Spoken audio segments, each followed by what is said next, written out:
Kita teruskan lagi topik firman Tuhan mengenai mengasihi Yesus.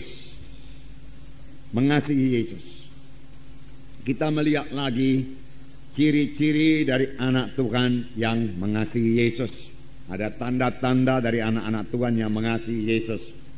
Apalagi kalau dia mengasihi Yesus dengan segenap rohnya, dengan segenap jiwanya, dan dengan segenap kekuatannya. Dengan segenap jiwa, saudaraku, yaitu dengan segenap pikiran kita selalu mengingat Yesus. Dengan emosi kita rindu kepada Tuhan Yesus, saudaraku. Dan dengan kehendak kita memang kita suka mengasihi Tuhan Yesus. Inilah hukum yang terutama dan hukum yang terbesar. Firman Tuhan berkata, saudaraku. Kali ini kita lihat satu ciri lagi, saudaraku, yaitu jika kita mengasihi Tuhan Yesus, kita suka berkorban buat dia. Tidak ada yang berat untuk dikorbankan buat Tuhan Yesus, saudaraku.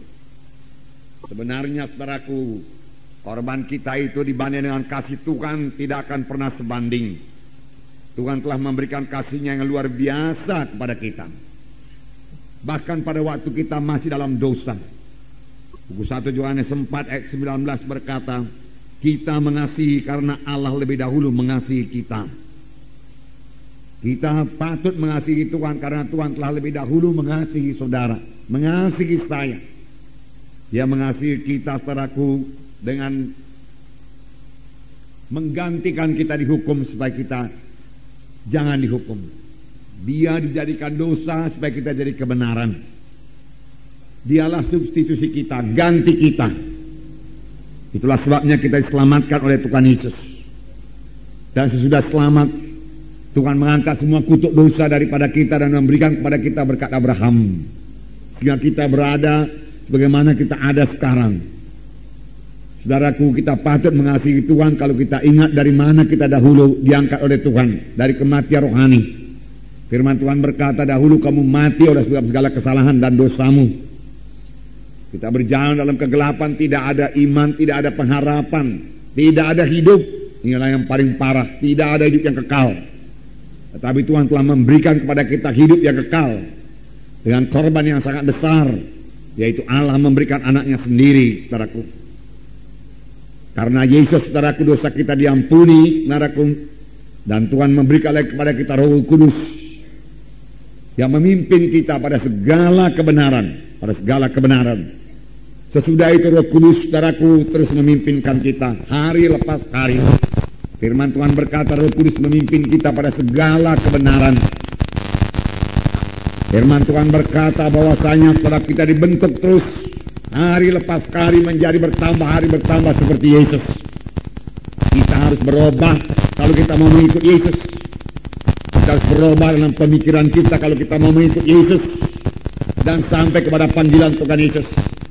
Kita harus berubah dalam karakter kita, tingkah laku kita kalau kita mau, saudaraku, memuridkan orang lain, saudaraku. Karena memberi teladan adalah yang paling perlu dalam memuridkan orang lain. Kita tidak bisa memuridkan orang lain dengan mengajar saja, tidak.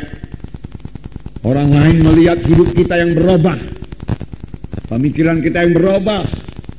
Orang lain harus melihat hidup kita yang suci, saudaraku. Dan ini terjadi kepada kita pada waktu Roh Kudus menyadarkan kita ini orang berdoa, kita ini memiliki lagi karakter-karakter yang diubahkan dan kita mau diubahkan dengan bertobat, Jadi bertobat ini, saudaraku, bukan yang pada waktu kita menerima Yesus saja.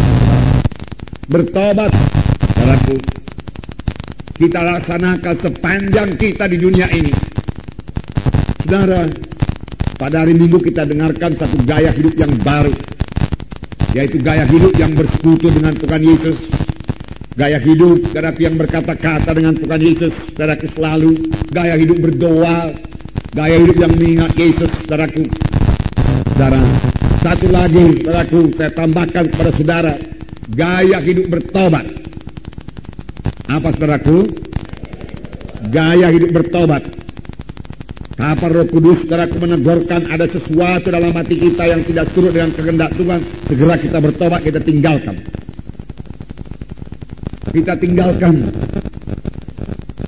Bertobat bukan sekedar menyesal saja, menangis, saudaraku, tetapi tidak mau berubah. Bukan, saudaraku. Banyak, saudaraku, penjahat-penjahat, saudaraku, pencuri, perampok yang ditangkap oleh polisi, kemudian dimasukkan dalam penjara, dia menangis. Dia menyesal, bahkan dia menyesal.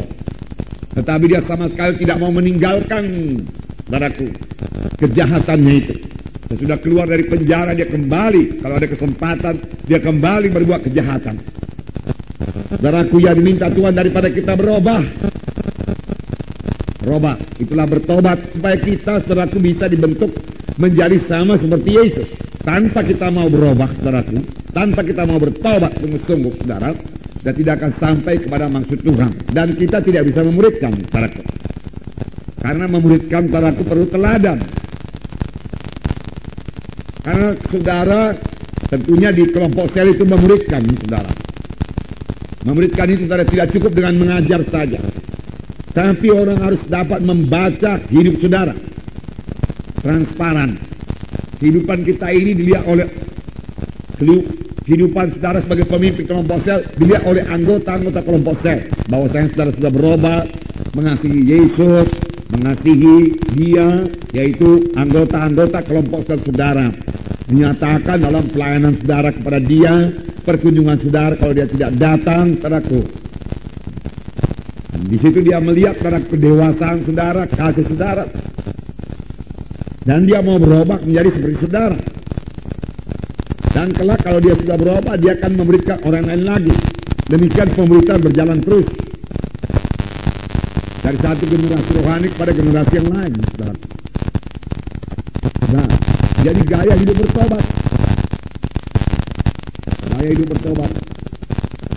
Yang meninggalkan segala kebencian Tuhan, yang meninggalkan semua yang tidak berkenan kepada Tuhan, yang meninggalkan semua tabiat-tabiat lama, yang tegurkan Tuhan kepada kita, kita tinggalkan.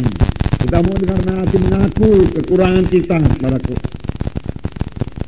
Kalau kita masih merasa diri kita benar, saudaraku, kita belum bisa bertobat. Kalau kita merasa diri kita lebih baik daripada yang lain, kita tidak bisa bertobat. Bertobatlah kamu sebab kerajaan surga sudah dekat. Di manakah Yohanes mengajar? Padang belantara, saudara baca. Dan orang-orang datang padang belantara untuk mengaku dosa dan bertobat dan dibaptis sungai Jordan. Saudara, dan ketika orang Farisi dan Saduki datang kepadanya, saudaraku, Yohanes Pembaptis berkata, keluarkanlah buah-buah yang berpadan dengan pertobatan. Karena orang Farisi ini orang yang sangat beragama. Dia mengatakan dirinya itu mematuhi hukum Taurat, tetapi buahnya tidak ada. Buah pertobatan tidak kelihatan. Namanya saja, saudaraku, beragama. Saudara, agama Kristen tidak menyelamatkan, saudaraku. Gereja, saudaraku, tidak menyelamatkan. Yang menyelamatkan yaitu Tuhan Yesus. Amin, saudara. Siapa yang memiliki Yesus, saudaraku, percaya kepada Tuhan Yesus, dia akan diselamatkan. Dia beroleh hidup yang kekal.